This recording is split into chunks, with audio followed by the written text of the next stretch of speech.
Sanskrit classes class 8, 9th and 10th CBSE and Bihar Board. Hey there. Subscribe to my channel. And also press this bell icon. Sanskrit classes में आपका स्वागत है। आज हम लेके आए हैं न्यू टॉपिक जो कि Bihar board and CBSE board के लिए बहुत ही महत्वपूर्ण है, क्योंकि इस पे बहुत सारे अनुवाद आते रहते हैं। सबसे पहले बात करने वाले हम आज न्यू टॉपिक कारक प्रकरण के बारे में। कारक प्रकरण होता क्या है, किन किन कारणों के बारे में हमें संस्कृत और हिंदी में पढ़ना पड़ता है। तो आज हम बात करने वाले हैं कारक के विभिन्न विभक्तियों के बारे में, कारक के बारे में, संस्कृत में कितने कारक होते हैं उसके बारे में। मैं आपको बता दूं कि कारक जो होता है ना, संस्कृत भाषा जो होता है, संस्कृत भाषा में कारक जो होते हैं वो मात्र 6 माने जाते हैं। 6 माने जाते हैं, बट सुविधा के लिए, आखिर किस चीज़ की सुविधा के लिए, तो अनुवाद की सुविधा के लिए। अनुवाद की सुविधा के लिए, अनुवाद की सुविधा के लिए, यानी कि संबंध कारक और संबंध कारक और संबोधन कारक को भी पढ़ा जाता है।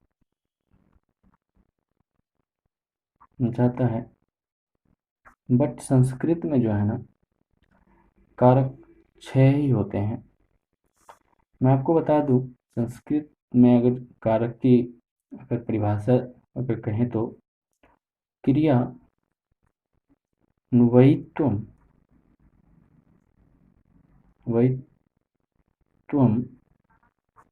कारकम,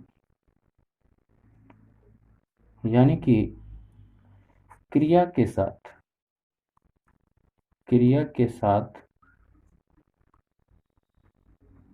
जिसका प्रत्यक्ष संबंध हो, जिसका प्रत्यक्ष संबंध हो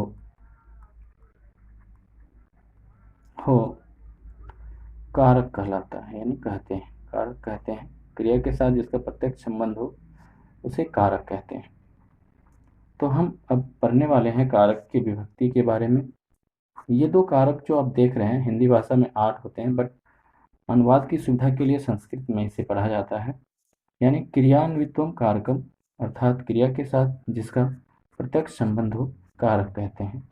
ठीक है, चलिए नेक्स्ट अब देखते हैं कारक के विभक्तियों के बारे में।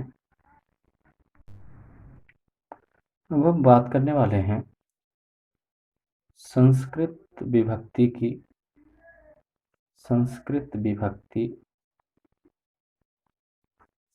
कारक और हिंदी विभक्ति।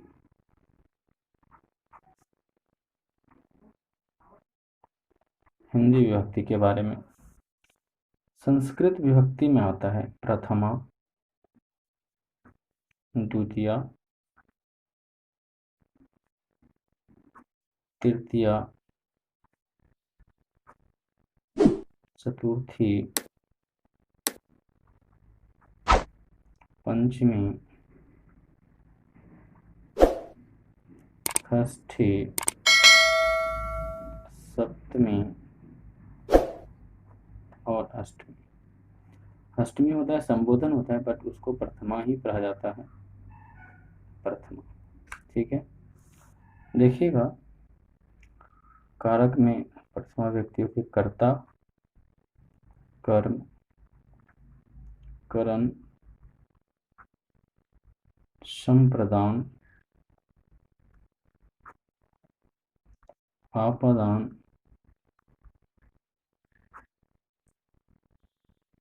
औपादान होता है, संबंध,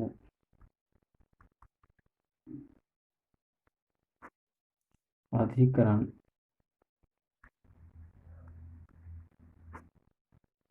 संबोधन। हिंदी विभक्ति में चलते हैं। कर्ता ने कर्म को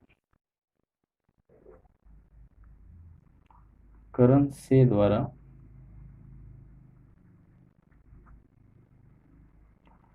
संप्रदान को के लिए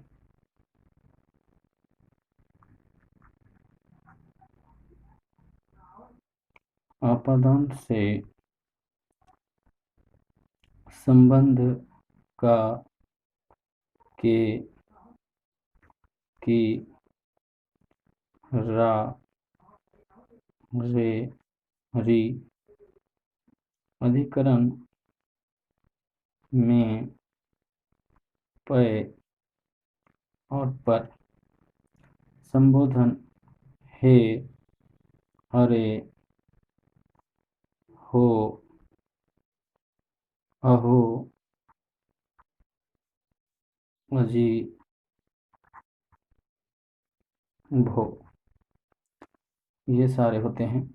यानी कि संस्कृत विभक्ति में हम प्रथमा में कर्ता ने, द्वितीय में कर्म को करण से द्वारा संप्रदान को के लिए आपादान से संबंध काके की अधिकरण में पय और पर संबोधन हे अरे हो अजी, ये हम संस्कृत में पढ़ते हैं।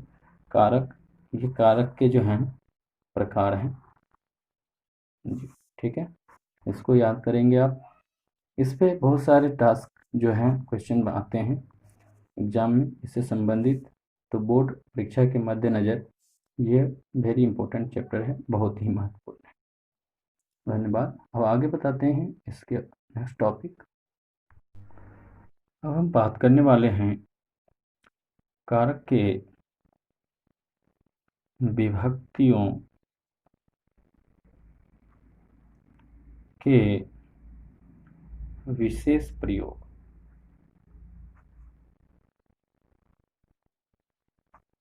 विशेष प्रयोग में हम अभी पढ़ने वाले हैं सबसे पहला कर्ता कारक के बारे में।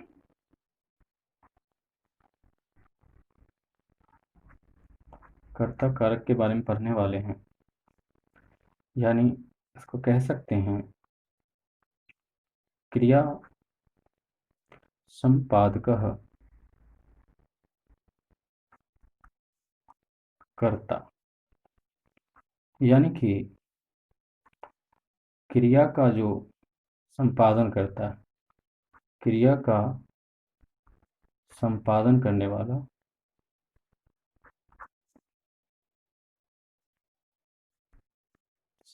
करने वाला कारक होता है, यानी कर्ता कारक होता है। कर्ता कारक होता है जैसे को यथा कहते हैं संस्कृत में। यथा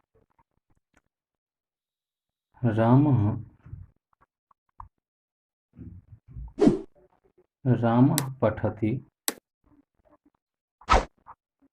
यानी यहाँ पे राम जो है, राम यह पढ़ रहा है, यानी कि कौन पढ़ता है, राम पढ़ता है। यानी यहाँ राम क्या है, कर्ता है।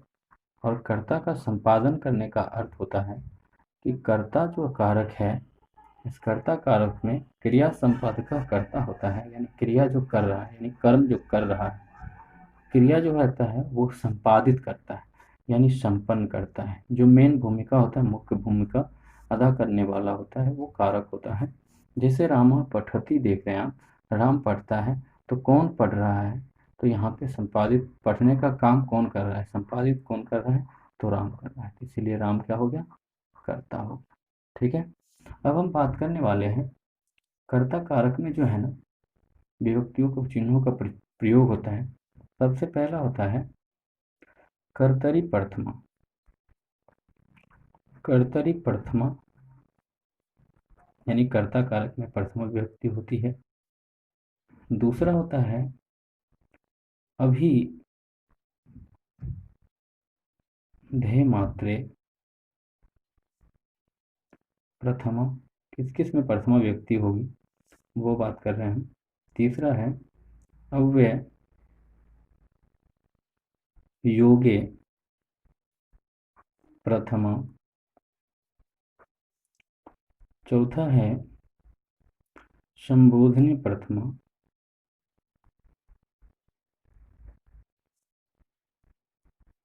संबोधने प्रथमा।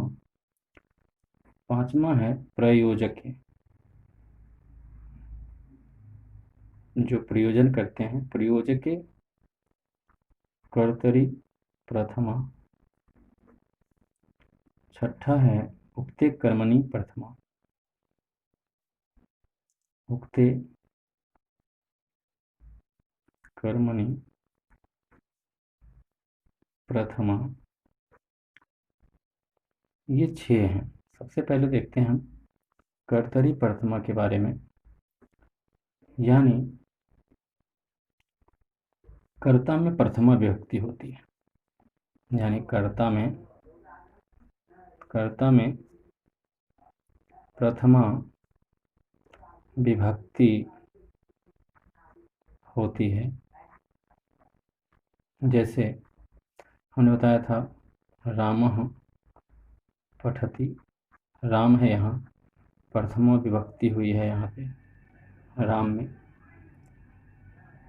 तो इस तरह से रामः गृहं गच्छति, राम घर जाता है, उसमें भी प्रथमा विभक्ति हुई, यानी कि कर्तरी, कर्ता कारक में क्या होती है प्रथमा। कारक कोई भी होगा उसमें प्रथमा विभक्ति होगी। ठीक है। इसके बाद दूसरा है अभिधेय मात्रे। अभिधेय मात्रे प्रथमा।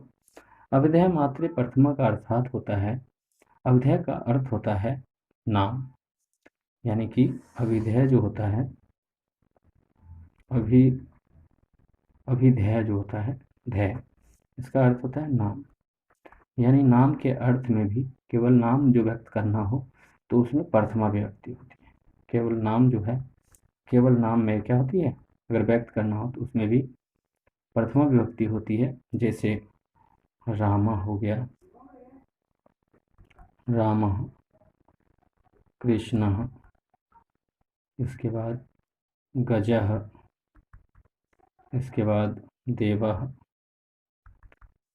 आदि बहुत सारे हैं जिसमें कि आप प्रथमा विभक्ति अभिधेय मात्रे प्रथमा का अर्थ भी आप समझ गए होंगे। अभिधेय मात्रे का अर्थ क्या होता है, इसमें क्या क्या होता है। ठीक है। इसके बाद देखिएगा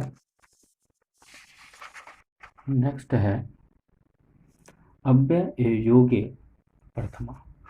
तीसरा है अव्यय योगे प्रथमा, यानी कि अव्यय शब्दों के योग में प्रथमा विभक्ति होती है। यानी अव्यय शब्दों के योग में भी क्या होती है, यानी अव्यय शब्दों के योग में प्रथमा विभक्ति होती है। प्रथमा विभक्ति होती है। जैसे अव्यय मान लीजिए कृष्ण, एक अनुवाद से लेते हैं, कृष्ण इति सखा अस्ति। यानी अगर अव्यय लगा हो किसी अनुवाद में, किसी चीज़ का अनुवाद कर रहे हैं, तो अगर इस शब्द में भी क्या होगा कि प्रथमा विभक्ति ही होगी। ठीक है। ये अस्ति क्यों लगता है, पठती में ती क्यों लगता है, ये सब हम आगे बताएंगे। अनुवाद जब बताएंगे आपको, अनुवाद के नियम, उसमें हम बताएंगे आपको। अभी ये इति जो है ये अव्यय है। ठीक है। अव्यय के योग में क्या हुआ है, कृष्णा में प्रथमा विभक्ति हुई है। ठीक है। तो इस तरह से पढ़ सकते हैं। आगे है चौथा में है संबोधने। संबोधन शब्द में भी संबोधन कारक जो होता है, यानी संबोधन कारक जो होता है उसमें भी प्रथमा विभक्ति होती है। प्रथमा विभक्ति होती है। ठीक है। संबोधन कारक में प्रथमा विभक्ति होती है। जैसे देखिए अत्र आगच्छ, जैसे हम उसे बुला रहे हैं, यहाँ आओ, अत्र आगच्छ, यानी यहाँ भी क्या हुआ है प्रथमा विभक्ति हुई है, ठीक है। अत्र आगच्छ, हे, अत्र आगच्छ किसको बोलेंगे? जैसे मान लीजिए कोई नाम डाल दीजिए यहाँ पे, हे कृष्ण, कृष्ण को हम बुला रहे हैं तो यहाँ विस्मयादिबोधक चिन्ह हो जाएगा। हे कृष्ण अत्र आगच्छ, यहाँ आओ। हे कृष्ण में देखिए यहाँ पे क्या हुआ है? प्रथमा विभक्ति हुई, यानी संबोधन कारक में भी प्रथमा विभक्ति होती है, ठीक है। अब हम बात करने वाले हैं प्रयोजक के कर्तरी प्रथमा, यानी कि पांचवा के बारे में। पांचवा जो था प्रयोजक के कर्तरी प्रथमा, प्रयोजक यानी कर्ता में विभक्ति होती है। प्रयोजक जो होता है कर्ता में विभक्ति होती है, प्रयोजक में कर्ता विभक्ति होती है। प्रयोजक में प्रयोजक में कर्ता, प्रयोजक जो होता है प्रयोजक कर्ता में विभक्ति होती है। कौन सी विभक्ति होती है?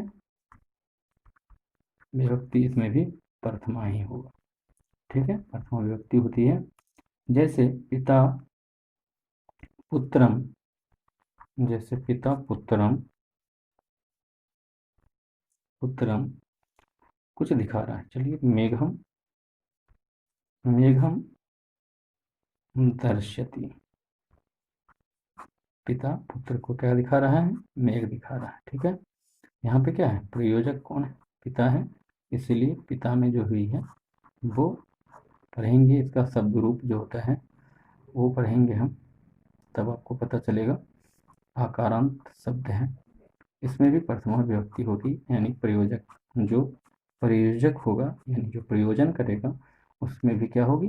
तो प्रथमा विभक्ति होगी, ठीक है। और लास्ट है उक्ते कर्मणि प्रथमा, ठीक है। यानी अब हम बात करने वाले हैं सेक्स उक्ते कर्मणि प्रथमा के बारे में, ठीक है। देखिए उक्ते कर्मणि प्रथमा क्या होता है इसके बारे में बात करते हैं। कर्मवाच्य